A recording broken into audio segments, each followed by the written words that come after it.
Ito yung duelo ng dalawang idol ko na sina Hall of Famers Grant Hill at Kobe Bryant noong January 18, 1997. Pero bago ang lahat, shoutout muna kay Michael Buko. Alamat yan, pogi at trabaho, pinagsabay niyan. Pati na rin kay Jarlo Nicolas Solde, aka Love Survivor. At ang timeless na pogi na walang iba kundi si Ramon Bautista. Eto si Prime Grant Hill, sumalaksak kaagad dito. Grabe yung respeto ng depensa sa kanya ng Lakers, ano? Lumalubong si Shackle, Robert Horry at si Van Exel. Kaya ang kaso, dribble drive lang pala ito. Kick out kay Hunter, ilista mo na yan para kay Hunter. Nagkaroon ng defensive breakdown doon. Oh, ito, all 40 ng score sa first quarter eh. Pinasa kay Robert Horry, lista mo na yan. Mali, hindi pumasok eh. Ito, tumatakbo si Grant Hill sa kanilang transition offense, ilista mo na yan.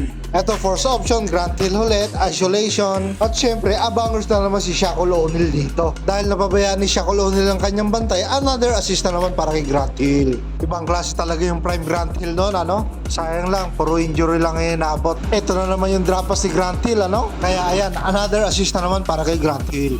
Eto si Black Mamba, isolation sa kabilang court. Tapos kunwari ipapasa, ililip lang pala yan. Grabe, ang dami nanonood sa Araneta, no? Mali, Staples Center yan. Eto, Byron Scott, pinasa kay Robert Horry, isolation yan. Tapos sasalak sa kanya rito kunwari si Grant Hill. Tapos i-kick out niya kay Bryant. Batang-bata pa si Kobe rito, no? Kamukha ni Buko eh. Si Kobe may dala ng bola habang sa ilalim naman ay umi-screen si Robert Horry at eksaktong libreng-libre si Byron Scott para sa kanyang catch and shoot.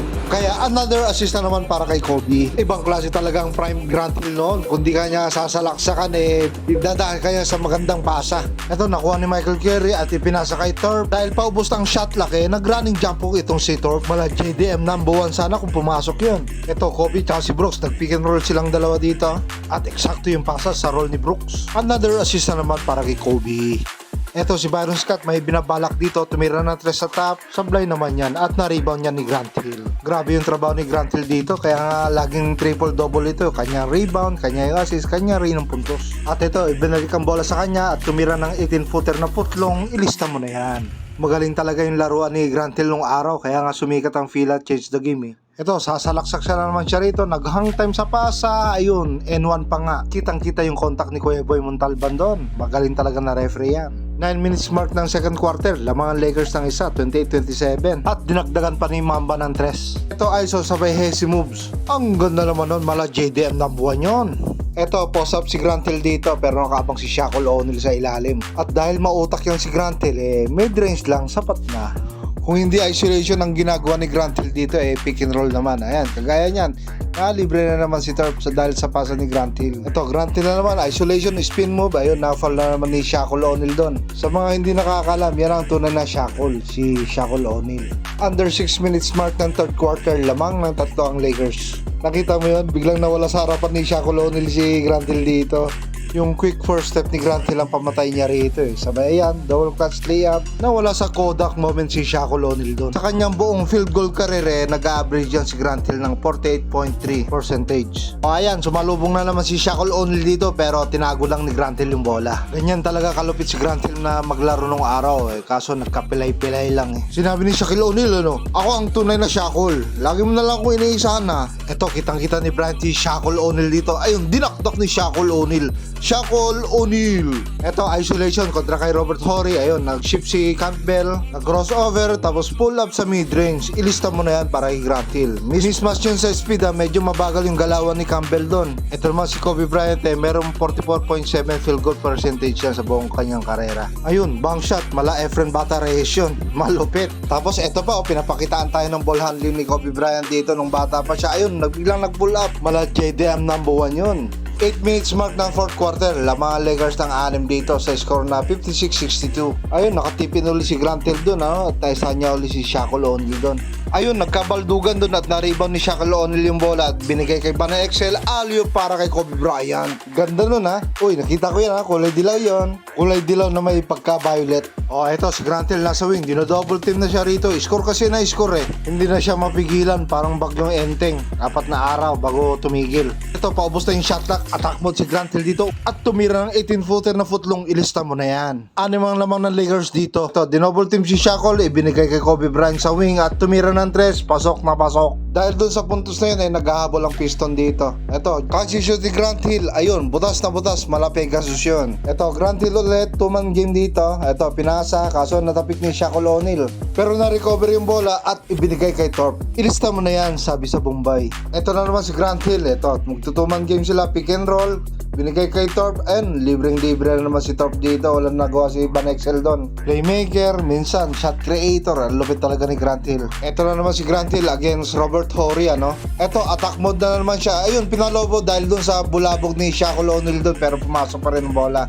35 seconds ng fourth quarter. Lamang ng 6 ang Lakers dito. Sa score na 73-75. At ayun, naka-junk shot si Joe Dumars dun sa kanto fried chicken. At sa 2 seconds na nalalabi ng fourth quarter, lamang na lang ng 3 ang Lakers dito. At syempre, para may tabla ang laban, pupunta sila kay Grant Hill. Yan ang first option nila eh. Pagka-receive niya ng bola dito, jump fake muna, sabay pull up sa 3. Mahirap yun ha. Kinontest pa yun ni Robert Horry pero pumasok pa rin. Kaya, ilista mo na yan. Sinabi ni Hunter, ang galing mo pwe. Patapik nga siya pwe. Ano? Panis no? Panis kayo. Kala nyo panalo na kayo ha? Ang galing mo taga pwe. Pabatok nga. Eto na naman, overtime tayo. Eto na naman yung pick and roll ni Thorpe at ni Grant Hill. Kinik out sa labas. Nalibre si Mills ngayon. Tumira ng 3. Gising hanggang alas 3 yan. 0.9 seconds na lang nalalabi sa overtime at tablang laban. Ito na nga, tumira na nga si Van Exel para manalo sila, kaso sablay naman yan. Ball possession ng Piston dito, nag-isolation si Hunter, nag-pick si Thorpe, at pangalawang overtime na pala ito. At ayan, inabot ang bola kay Grant Hill, sumalaksak sa loob, ayun, pinaul siya ni Noel Palomaron. Mukhang flagrant foul ang itatawag kay Shaquille O'Neal dito. Under 5 minutes ng double overtime, lumamang na ng isang Detroit dito sa score na 88-87. Ayan, sasalaksak na si Grant Hill dito. Ayun, sakto yung cut ni Thorpe doon. Kaya, ilista mo na yan. Maganda talaga yung laban nila dito. Sobrang dikit. At si Eddie Jones lang tumatawag kay Grant Hill dito at dinideny niya yung bola para kay Grant Hill. Ang kaso, nakakuha naman ng bola at kitang-kita si Thorpe doon na libre. Kaya, another assist na naman para kay Grant Hill. Eto, last 3 minutes ng double overtime lamang ng 2 ang Piston dito sa score na 90-92. At ayun, pumapost nila si Shaquille O'Neal doon kontra kay Thorpe. At eto, papasahan siya ni Kobe Bryant dito. At yung kanang braso ni Thorpe nakatukod. Ayun, jump hook, pasok na pasok yan. Shaquille O'Neal. Tapos ito ulit si Grant Hill, pinapostan dito si Eddie Jones. Galing din yan si Eddie Jones, defensa at sa opensa. Ito, tinutulak-tulak ni Grant Hill sa mid-post si Eddie Jones dito. Sabay nag-dream shake, ito, Jordan fade. Ganda naman yun, N1 pa nga. At pinituhan yun ni Kuya Boy Montalban, kitang-kita yun. At ayan, nagre-reklamo pa nga si Eddie Jones na wala daw siyang foul eh. Pero nagre-report na si Kuya Boy Montalban sa committee. Ito, last 1 minute, all 94 ang score. At syempre, hawak na naman ni Grant Hill ang bola kontra kay Robert Horry. At si Shaquille O'Neal sumisipat-sipat sa ilalim para kay Grant Hill. At ayan, sumalubong na nga si Noel Palomaron. Ang kaso, sumablay pero nakuha naman ng foul. At syempre, Grant Hill yan, pasok naman yung 2 free throw yan. At dito nag-free throw rin si Campbell para makahabol sila kaso sumablay. Pero bumawi naman sa rebound. Tapos nag-up and under kaso sumablay pa rin. Tipin ni Shaquille O'Neal, wala pa rin. At nakuha rin ni Campbell uli, pumasok naman yan. All 96 ang score, hawak ni Grant Hill ang bola. At ito, walang nag-rotate sa depensa para kay Thorpe. Kaya libreng-libre yung role ni Thorpe sa ilalim. Another assist na naman para kay Grant Hill yan. At hindi talaga yung court vision ni Grant Hill. Nagkaroon ng defensive breakdown ng Lakers dito. Hindi nagkaamuyan yung dalawa niyo. Si Shaquille at si Kobe Bryant. Last ball possession ng Lakers, tumira pa rin dito si Van Exel. Kaso sumablay lang, kaya panalo rito ang Detroit Pistons. Sige po mga bossing, hanggang dito na lang at mabuhay pa kayong lahat. Ingat po palagi and God bless.